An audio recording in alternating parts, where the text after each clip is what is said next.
हां, मी एक कॉकरोच आहे आणि या इंडियातला प्रत्येक यूथ एक कॉकरोच आहे. कारण की आम्ही कठीण परिस्थितीत जगू शकतो. लक्षात ठेवा. मी महाराष्ट्रामधून बोलतोय.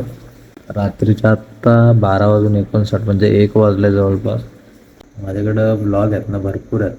पण टाकायची अशी इच्छाच होत नाही सध्या. कारण की ते दिल्लीला अख्खी पोरं तिथे जंतर मंतरवर बसलेलं आहेत. सरकारच्या यायला बोलायला तयार नाही. एकदम शॉकिंग आहे. तुम्ही लोकतंत्राची हत्या करताय साल्यांनो. लाज वाटू दे. भाई तुमची सत्ता असेल, लाख सत्ता असेल, पण जिथं आती होते ना तिथं माती होणार म्हणजे होणारच.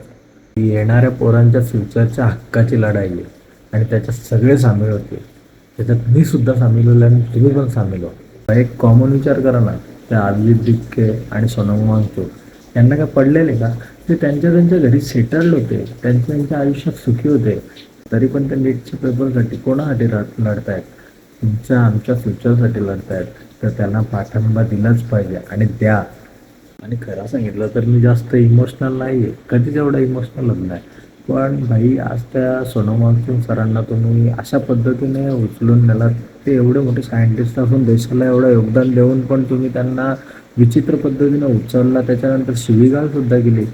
हे बघ त्या व्हिडिओमध्ये बघा कसं त्यांना उचलून चालवलं. ही पद्धत आहे का? चुकीचं आहे.